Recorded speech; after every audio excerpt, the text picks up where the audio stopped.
बस्ती में मैंने गया था, वहां पर मैं गया, एक छोटा चर्च था, एक बड़ा चर्च था, एक छोटा चर्च था। मैंने वहां गया, देखा तो लोग इतने आदर से वहां आते हैं, इतना सम्मान करते हुए आते हैं कि कुछ कहने के नहीं। ऐसे इतना आदर करते हैं। उस चर्च में प्रभु यीशु मसीह की मूर्ति तो बनी है, मूर्ति बनी है, मगर वहां पर मैंने देखा हूं कि वो मूर्ति को ढकते रहते हैं। जब वो चर्च खुलता है तो उस मूर्ति को खोलते हैं, नहीं ढक के रखते हैं। और जब सब लोग इकट्ठे हो जाते हैं, फिर लाक कर दिया जाता, ताला लाक कर दिया जाता है। मैं देखता हूं कि लोग इतनी इबादत से आते हैं कि 3 बार 4 बार वो सर झुकाते हैं। वहां पर क्या करते हैं? सर झुकाते हैं, और सर झुकाकर वहां पहुंचने के दंडवत करेंगे। परमेश्वर के समय लिखा है तो किसी की प्रतिमा पर दंडवत नहीं करना है, किसी के रूप बना के दंडवत नहीं करना है, मगर वो दंडवत करते हैं, घुटने टेकते दंडवत करते हैं। मूर्ति ढकी है, अगर मूर्ति ढकी, मूर्ति दिख नहीं रही तो मान लीजिए कि हम किसी की प्रतिमा पे क्या नहीं कर रहे, दंडवत नहीं कर रहे। आमीन। और बड़े हिवाज इतने लेंथ से बैठते, कुर्सी भी है, सब कुछ है, बहुत हिवाज से बैठते हैं। जाते समय देखा हूं, आते समय देखा हूं। मैंने उनसे कुछ क्वेश्चन किया, मैं बोला ये बताइए आप लोग विश्वासी हो, प्रभु को जन हो, प्रभु का बेटी बेटा हो, आप लोग के जीवन में रोग बीमारियां हैं, समस्या है? बहुत सारे बोले कि पास्टर जी बीमारी देने के लिए आए हो क्या, रोग देने के लिए आए हो क्या? मेरे अंदर रोग क्यों रहेगा, मेरे अंदर बीमारी क्यों रहेगा? जब हम प्रभु को नहीं जानते थे तब मेरे अंदर रोग और बीमारी थी। आज यीशु मसीह मेरे अंदर है तो मेरे जीवन में कोई रोग बीमारी नहीं होगी। रोग बीमारी कब होगी? जब हम यीशु मसीह को क्या देंगे? दुख देंगे। परमेश्वर को दुख देंगे तो परमेश्वर मेरे शरीर में क्या देगा? दुख देगा। क्या देगा? दुख देगा। इसका कारण क्या है? इसका मतलब क्या है? बोले कि सर हम हर एक विधियों को, परमेश्वर के विधियों पे हम चलते हैं, परमेश्वर के विधियों पे चलते हैं। हालेलुया। वो ऐसे तो ज्यादा लोग नहीं है, हमने देखा 40 या 50 लोग रहे होंगे उस चर्च के, और जब मैं जिस चर्च में गया तो वहां पे करीब 5000 लोग थे। आमीन। और जो चर्च में बता रहा हूं वो चर्च नाइट में चलती है, दिन में वो चर्च कभी खुलती नहीं, नाइट में चलती है। तो क्या है? मैं बोला इसका मतलब क्या? आप अपने विधियों क्या चलते हो? मैंने बोला क्या विधियों चलते हो तुम? इसका मतलब क्या है? बोले सर जो परमेश्वर ने आज्ञा दी उस आज्ञा पर मैं चलता हूँ। इसका मतलब शुरुआत आज्ञा होता है, मुझे शुरुआत से लास्ट तक आज्ञा होता है। बोले शुरुआत आज्ञाएं ये है, सबसे पहले आज्ञाएं मैं धन हो कि प्रभु को जानता हूँ। मैं बोला बहुत अच्छी बात है कि तुम धन हो कि प्रभु को जानते हो। और दूसरी आज्ञाएं है कि हम परमेश्वर ने विधियों में कहा, वचन में लिखा है कि सबसे पहले अपने सारे काम काज छोड़ करके काम काज करना, काम काज करने के बाद तो मेरा धन्यवाद करना। 7वें दिन परमेश्वर के चरणों में मस्तक टेकते हैं, और सुबह शाम 3 समय प्रार्थना करते हैं, एक दूसरे को आदर करते हैं, सम्मान करते हैं। और परमेश्वर ने जो नियम सिस्टम बनाया है बाइबल के अंदर, हम उस पर चलते हैं। जब हम उसके कहने पर चलेंगे तो परमेश्वर मेरे भी कहने पे चलेगा। आमीन।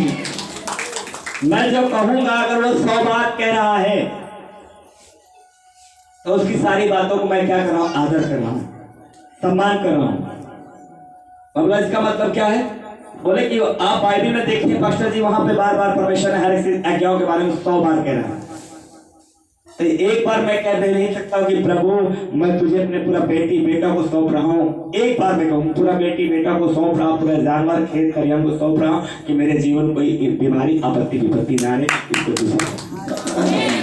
एक बार मैं वो 100 बार उसकी बात मानो, क्या मेरी एक बात को नहीं मानेगा? क्यों नहीं?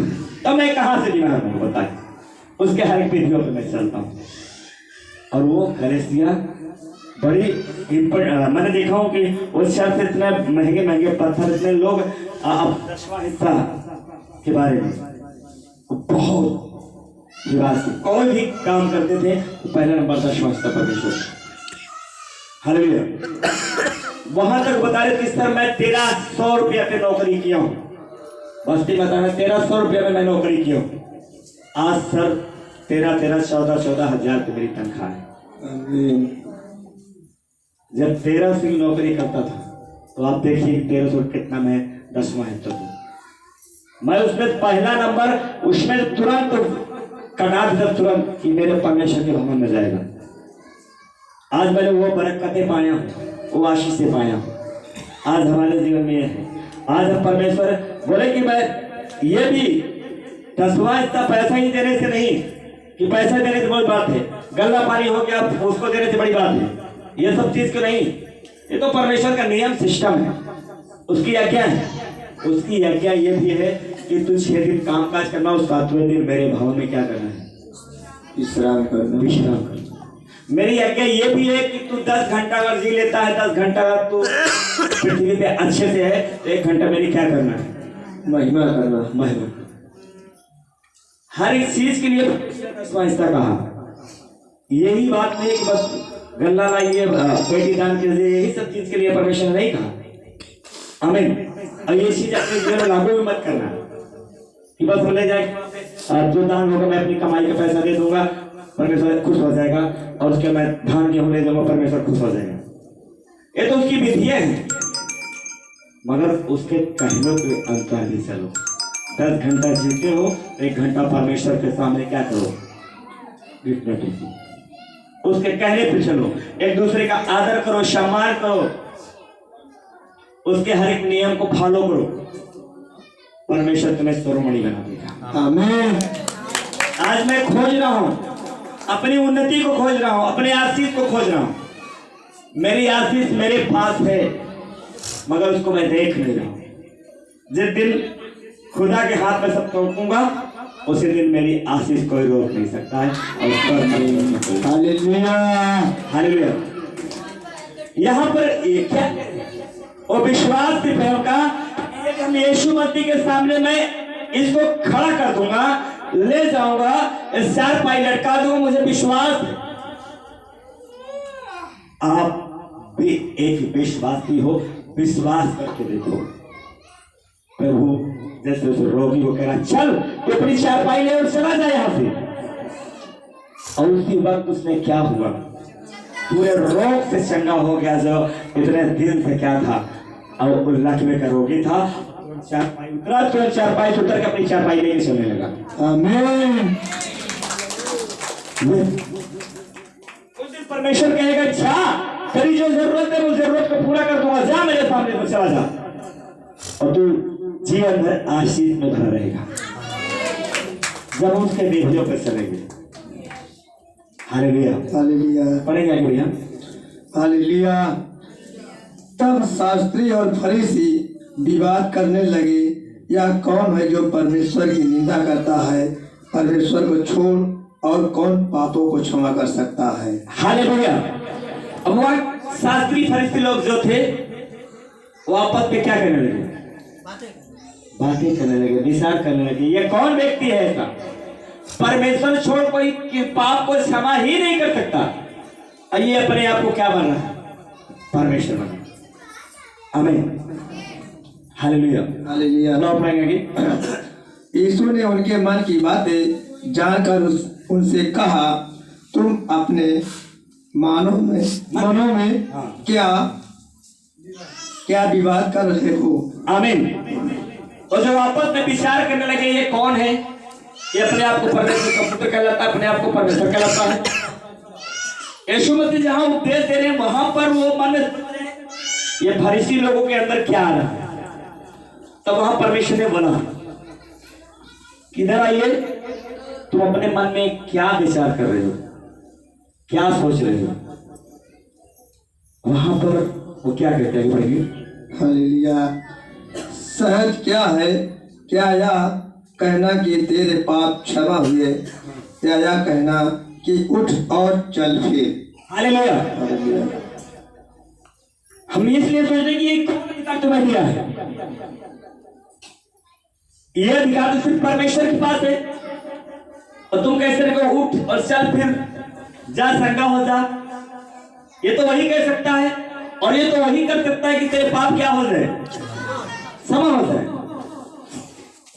वो आपस में विचार करने लगे कि यदि ये रहेगा पृथ्वी पे रहेगा तो हमारा सबका काम क्या हो जाएगा, बंद हो जाएगा।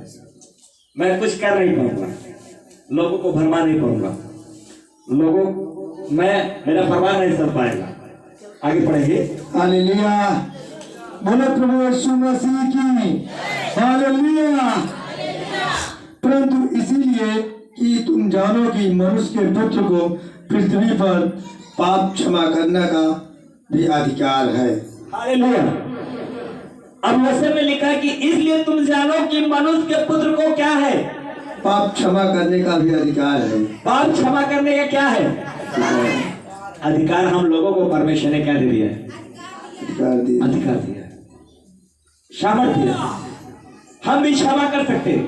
याकूब 5:16 में लिखा ना, एक दूसरे के सामने अपने अपने पाप और गुनाहों को क्या करो, मान लोगे और मानने के बाद क्या हो जाएगा, क्षमा होने के बाद वो क्या बन जाएगा, धर्मी बन जाएगा और धर्मी जन की प्रार्थना सुनी जाएगी। आमीन। हमको अपने अपने पाप और गुनाहों को पहले मानना है। मैंने कहां कब किस समय मैंने पाप किया, कौन सी गलती किया, उस गलतियों को हमको किसके सामने देना है, परमेश्वर के सामने देना। आमीन। आपने सुने ना, एलकाना की पत्नी 2 थी, कितनी थी, 2 पत्नियां, हन्ना और पनिन्या। और उसने परमेश्वर ने हन्ना को क्या कर रखा, उसके कोप को क्या कर रखा था, बंद कर रखा था। उसने धर्मी थी, वहां पर वो कह रही थी यदि अगर मैं धर्मी हूं प्रभु, मैंने तेरे दृष्टि में कभी पाप नहीं किया हूं, तो तू मेरे घर कोप को भर देगा। वहां पर कौन था, एली याजक था ना। एली याजक एक लगातार उसको देख रहा था, बहुत जोर से देख रहा था। वो जब बोल रही थी, रो रही थी, बोल रही थी, जोर से, बहुत जोर से देख रहा था। उसके ओठों तरफ, उसके आंखों की तरफ, उसके चेहरे तरफ ये एली याजक देख रहा था और किसी के तरफ नहीं, भारी ही उसके तरफ देख रहा था। और रो रही थी और बोल रही थी कि प्रभु यदि अगर मुझे मेरे कोप को तू भर देगा ना, मेरा जो बच्चा होगा बेटा होगा, ऐसे बोला, बेटा होगा, और वो दूध ही पीता रहेगा, कभी उसका सर का बाल नहीं उड़वाया जाएगा, उसके ऊपर सूरा नहीं लगा रहेगा, मैं तेरे भवन में दे दूंगा और तेरे भवन में सेवा करेगा। जिस दिन तू क्या देगा, मेरे को दे देगा, मेरा कोप को तू क्या कर देगा, भर देगा। ये वो कह रही तो रो रही थी।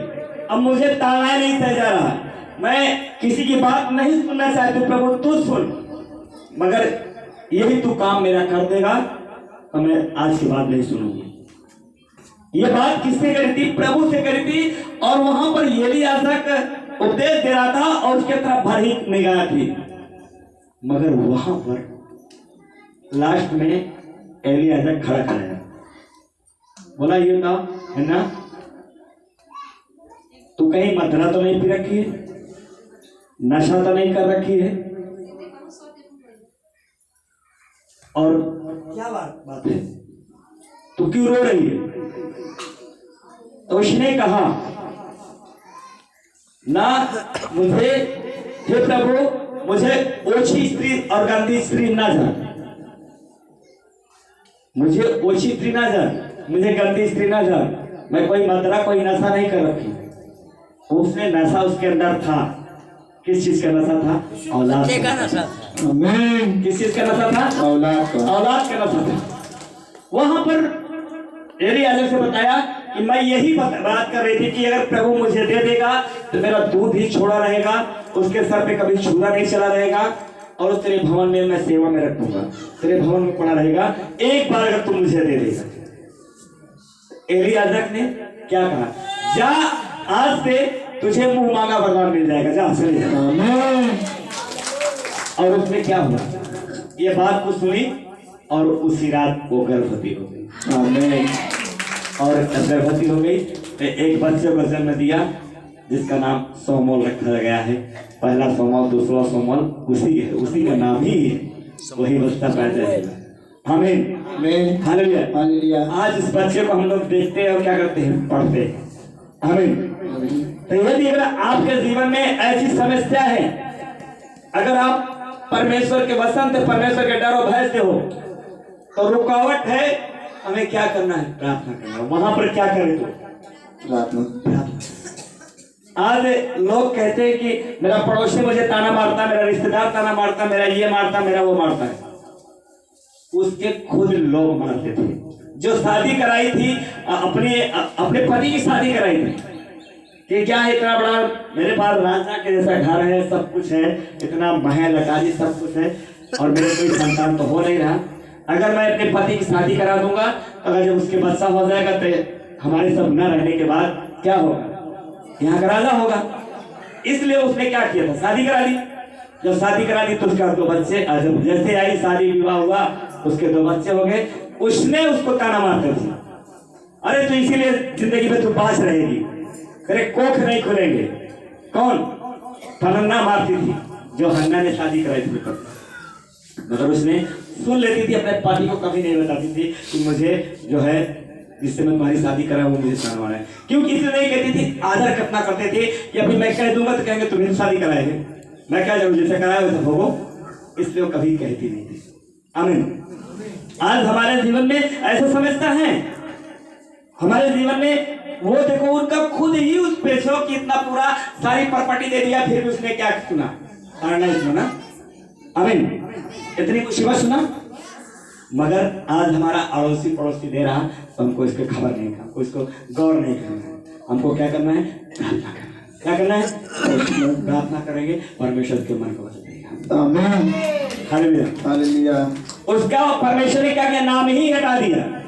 पूरे पवित्र शास्त्र में सिर्फ यही लिखा, पनन्ना था बस, पनन्ना थी बस। उसके दोनों बच्चों का ही नाम ही निशान नहीं, और हन्ना के बच्चे के नाम यहाँ पर दर्शाया गया है। आमीन, हालेलुया। फिर से बोलो हालेलुया, हालेलुया, मिलकर बोलो हालेलुया, हालेलुया। वो परमेश्वर महान है, वो सर्वशक्तिमान है, वो राजाओं का राजा है, वो प्रभुओं का प्रभु है। वो कहता है मेरे विधियों पे, मेरे वचन पे, मेरे डर, मेरे भय से रहेगा, मेरे पक्षियों पर चलेगा। तुझे इस पृथ्वी पे कोई चीज की ऐसी जरूरत नहीं है कि जो तेरी जरूरत को पूरा ना हो। हर एक जरूरत को पूरा करे। थोड़ा और दिया के हालेलुया। उसने उस लकवे के रोगी से कहा, मैं तुझसे कहता हूँ, उठ और अपनी खाट उठाकर अपने घर चला जा। आमीन, हालेलुया। उसने क्या कहा, तो उठ, अपनी खाट उठा और अपने घर चला जा। उठ, अपनी खाट उठाओ, अपने घर चला जा, चला जा। हालेलुया। और जो इतना दिन से लकवे का बीमारी था, समस्या में था, दिक्कत में था, परमेश्वर ने कहा जा, अपनी चारपाई उठाओ और चला जा, चला जा। आमीन, आमीन। वचन में क्या लिखा, वही सामर्थ आज अपने जो आजर बनाया है, जो पादरी बनाया, जो पास्टर बनाया, वही वरदान दिया है। आमीन, हालेलुया। फिर से बोलो हालेलुया, हालेलुया। मिलकर बोलो हालेलुया, हालेलुया, बोलो बोलो हालेलुया। हालेलुया। आज जो परमेश्वर वो महान है, वो सर्वशक्तिमान है, वो राजाओं का राजा है, वो प्रभुओं का प्रभु है। उसके अंदर वो सामर्थ है, मुर्दों को क्या करता है, लंगड़े को चलाता है, अंधे को आग देता है, मिर्गी कोड़ वाले क्या हो जाते हैं, चंगे हो जाते हैं, संगे हो जाते हैं। मेरे इलाके में जो बहुत दिन से अब एक रोहित भाई था, उसके बहुत दिन से मिर्गी आती थी। जैसे 2 महीना 1 महीना चर्च में आया, उसकी मिर्गी चली गई। बड़े बड़े धुरंधर जो पूरे दुनिया में ओझा सोका थे, उनके बाप ओझा खुद रहा, और वो क्या कहते हैं, मस्तक टिक दे रहे हैं। क्या प्रभु ने चमत्कार कर दिया, मेरे बेटे की मिर्गी चली गई। आमीन। मैंने बहुत प्यारे दिखना, आपने दिखना, जिसके फूल पूरी शरीर में, वो सर क्या हुआ, आने के बाद क्या हो गया, चंगी हो गई, सही हो गई। क्या है, परमेश्वर इसीलिए आया कि मेरे वचनों पे, मेरे डर, मेरे भय पे चलो, मेरे पक्षियों पे चलो, मेरे कहने पे चलो, तुम्हारे जीवन में बड़े बड़े काम होंगे। आमीन। यीशु मसीह ने